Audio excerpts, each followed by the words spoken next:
ಬೀದರ್ನ ಗುತ್ತಿಗೆದಾರ ಸಚಿನ್ ಪಾಂಚಾಳ ಆತ್ಮಹತ್ಯೆ ಪ್ರಕರಣಕ್ಕೆ ಸಂಬಂಧಪಟ್ಟ ಹಾಗೆ ಕರ್ನಾಟಕ ರಾಜ್ಯ ರೈಲ್ವೆ ಪೊಲೀಸರಿಂದ ತನಿಖೆ ಚುರುಕುಗೊಂಡಿದೆ. ಮೃತ ಸಚಿನ್ ಪಾಂಚಾಳ ಕುಟುಂಬಸ್ಥರ ವಿಚಾರಣೆ ನಡೆಸಿದ ರೈಲ್ವೆ ಪೊಲೀಸರು ಪ್ರಕರಣ ಭೇದಿಸಲು 2 ತಂಡಗಳನ್ನು ರಚಿಸಿದೆ. ಹುಬ್ಬಳ್ಳಿ ವಿಭಾಗದ ಡಿಸಿಪಿ ಹಾಗೂ ಕಲಬುರಗಿ ರಾಯಚೂರು ವಿಭಾಗದ ಸರ್ಕಲ್ನಿಂದ ತನಿಖೆ ನಡೆಸಲಾಗ್ತಾ ಇದೆ. ಪ್ರಿಯಾಂಕ್ ಖರ್ಗೆ ಆಪ್ತ ರಾಜು ಕಪನೂರ್ ಗ್ಯಾಂಗ್ನಿಂದ ಬಿಜೆಪಿ ಶಾಸಕ ಬಸವರಾಜ್ ಮತ್ತಿಮೂಡ್ ಸೇರಿ 4 ಕೊಲೆ ಬೆದರಿಕೆ ಆರೋಪ ಕೇಳಿಬಂದಿದೆ. ಈ ಹಿನ್ನೆಲೆ ರಾಜು ಕಪನೂರ್ ಗ್ಯಾಂಗ್ ವಿರುದ್ಧ ದೂರು ನೀಡಲು ಬಿಜೆಪಿ ನಾಯಕರು ಕಲಬುರಗಿಯ ಸ್ಟೇಷನ್ ಬಜಾರ್ ಠಾಣೆಗೆ ಬಂದಿದ್ರು.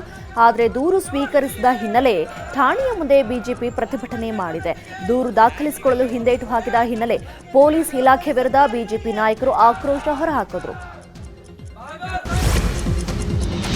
ಮೊಟ್ಟೆ ಎಸೆತ ಪ್ರಕರಣ ಭಾರೀ ಸದ್ದು ಮಾಡ್ತಾ ಇದೆ. ಈ ವಿಚಾರವಾಗಿ ಮಾತನಾಡಿದ ಶಾಸಕ ಮುನಿರತ್ನ, ಒಬ್ಬ ಶಾಸಕನ ಹಕ್ಕನ್ನ ಕಸಿಯಲಾಗ್ತಾ ಇದೆ, ಕ್ಷೇತ್ರಕ್ಕೆ ಹೋಗಬಾರ್ದು ಅಂತ ಹೀಗೆ ಮಾಡ್ತಿದ್ದಾರೆ.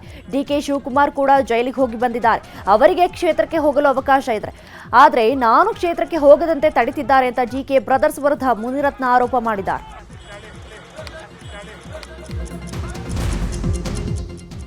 ಇನ್ನು ಎಂಎಲ್ಸಿ ಸಿಟಿ ರವಿ ಬೆಂಗಳೂರಿನಲ್ಲಿ ಸಚಿವ ಮುನಿರತ್ನ ಅವರನ್ನ ಭೇಟಿಯಾಗಿದ್ರು. ಭೇಟಿ ಬಳಿಕ ಮಾತನಾಡಿದ ಸಿಟಿ ರವಿ, ಮುನಿರತ್ನ ಮೇಲೆ ನಡೆದ ಹಲ್ಲೆ ದುರದೃಷ್ಟಕರ. ಗಾಂಧಿಗಿರಿ ನೆನೆಸಿಕೊಳ್ಳುವಾಗ ಕರ್ನಾಟಕದಲ್ಲಿ ಗೂಂಡಾಗಿರಿ ನಡೀತಾ ಇದೆ. ನನ್ನ ಹಾಗೂ ಮುನಿರತ್ನ ಮೇಲೆ ನಡೆದ ಹಲ್ಲೆಯೇ ಇದಕ್ಕೆ ತಾಜಾ ಉದಾಹರಣೆ. ಇನ್ಮುಂದೆ ಇವರ ಗೂಂಡಾಗಿರಿ ನಡೆಯಲ್ಲ ಅಂತ ಕಿಡಿಕಾರಿದರು. ರಾಜರಾಜೇಶ್ವರಿ ನಗರ ಕ್ಷೇತ್ರದಲ್ಲಿ ಆಣೆ ಪ್ರಮಾಣದ ಸವಾಲ್ ಜೋರಾಗಿದೆ. ಕಾಂಗ್ರೆಸ್ ನಾಯಕಿ ಕುಸುಮಾಗೆ ಆಣೆ ಪ್ರಮಾಣಕ್ಕೆ ಮುನಿರತ್ನ ಆಹ್ವಾನ ಕೊಟ್ಟಿದ್ದಾರೆ. ನನ್ನ ಮೇಲೆ ಅತ್ಯಾಚಾರ ಪ್ರಕರಣ ದಾಖಲಿಸಲಾಗಿದ್ದು ಅವರಿಗೆ ಗೊತ್ತಿಲ್ಲ ಅಂತ ಹೇಳ್ತಿದ್ದಾರಲ್ಲ, ನನ್ನ ಮೇಲೆ ದೂರು ಕೊಟ್ಟವರು ಅವರಿಗೆ ಗೊತ್ತಿಲ್ಲ ಅಂತ ಕಾಲಭೈರೇಶ್ವರಲ್ಲಿ ಆಣೆ ಮಾಡಲಿ ಅಂತ ಮುನಿರತ್ನ ಸವಾಲ್ ಹಾಕಿದ್ದಾರೆ.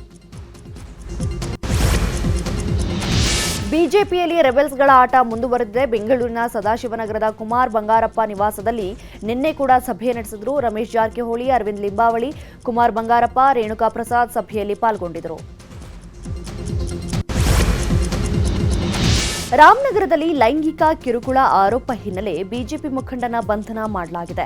ಬ್ಯೂಟಿಷಿಯನ್ ಕೆಲಸ ಮಾಡಿಕೊಂಡಿರುವ ವಿವಾಹಿತ ಮಹಿಳೆಯನ್ನ ಲಾಡ್ಜ್ಗೆ ಕರೆತಂದು ಲೈಂಗಿಕ ಕಿರುಕುಳ ಕೊಟ್ಟಿದ್ದಾರೆ ಅಂತ ಆರೋಪವನ್ನ ಮಾಡಲಾಗಿದೆ. ಈ ಹಿನ್ನೆಲೆ ಬಿಜೆಪಿ ಮುಖಂಡ ಚಲುವರಾಜು ಅವರನ್ನ ಕನಕಪುರದ ಸಾತನೂರು ಪೊಲೀಸರು ಬಂಧಿಸಿದ್ದಾರೆ. ಸೂಪರ್ ಸ್ಟಾರ್ ರಜನಿಕಾಂತ್ ನಿನ್ನೆ ಬೆಂಗಳೂರಿಗೆ ಆಗಮಿಸಿದ್ರು. ಹೊಸಕೆರೆಹಳ್ಳಿಯಲ್ಲಿ ರಜನಿಕಾಂತ್ ಅಣ್ಣ ಸತ್ಯನಾರಾಯಣ ರಾವ್ ಗಾಯಕ್ವಾಡ್ ಮನೆಗೆ ಭೇಟಿ ಕೊಟ್ಟರು. ಇದೇ ತಿಂಗಳ 25ನೇ ತಾರೀಕಿನಂದು ಅಣ್ಣನ ಹುಟ್ಟಿದ ಹಬ್ಬ ಇತ್ತು. ಅವತ್ತು ಹೊರ ರಾಜ್ಯದಲ್ಲಿ ಶೂಟಿಂಗ್ನಲ್ಲಿ ಬ್ಯುಸಿಯಾಗಿದ್ದ ಕಾರಣ ನಿನ್ನೆ ಅಣ್ಣನ ಮನೆಗೆ ಭೇಟಿ ಕೊಟ್ಟು ಶುಭಾಶಯ ಕೋರಿ ಮತ್ತೆ ಚೆನ್ನೈಗೆ ವಾಪಸ್ಸಾಗಿದ್ದಾರೆ. ಬಾವಿಯಲ್ಲಿ ಈಜಲು ಹೋಗಿದ್ದ ಬಾಲಕ ನಾಪತ್ತೆಯಾದ ಘಟನೆ ಶಿವಮೊಗ್ಗದ ರಾಗಿಗುಡ್ಡದಲ್ಲಿ ನಡೆದಿದೆ. ಕಾಣೆಯಾದ ಬಾಲಕನನ್ನ ಅಫ್ದಾನ್ ಅಂತ ಗುರುತಿಸಲಾಗಿದೆ. ನಿನ್ನೆ ಗೆಳೆಯರೊಂದಿಗೆ ಈಜಲು ಹೋದ ಬಾಲಕ ನಾಪತ್ತೆಯಾಗಿದ್ದಾನೆ. ಸ್ಥಳದಲ್ಲಿ ಅಗ್ನಿಶಾಮಕ ದಳ ಸಿಬ್ಬಂದಿ ಕಾರ್ಯಾಚರಣೆಯನ್ನು ನಡೆಸಿದ್ದಾರೆ. ಶಿವಮೊಗ್ಗ ಗ್ರಾಮಾಂತರ ಠಾಣೆಯಲ್ಲಿ ಪ್ರಕರಣ ದಾಖಲಾಗಿದೆ.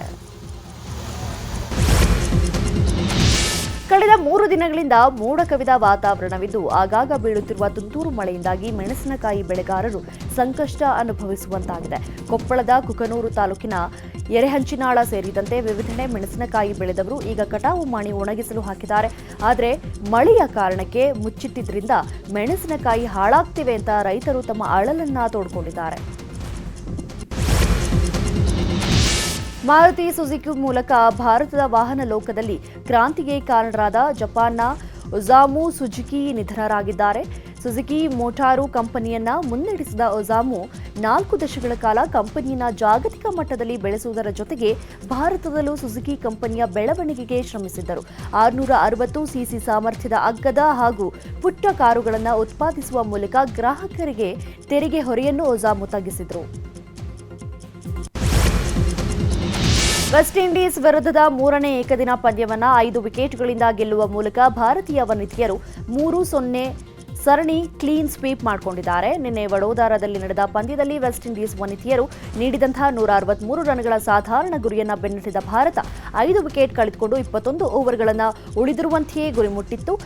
ಟಾಸ್ ಗೆದ್ದ ವೆಸ್ಟ್ ಇಂಡೀಸ್ ಬ್ಯಾಟಿಂಗ್ ಆಯ್ದುಕೊಂಡಿತ್ತು. ಟೀಂ ಇಂಡಿಯಾದ ಶಿಸ್ತುಬದ್ಧ ದಾಳಿಗೆ 162 ರನ್ಗಳಿಗೆ ಸರ್ವಪತನ ಕಂಡಿತು.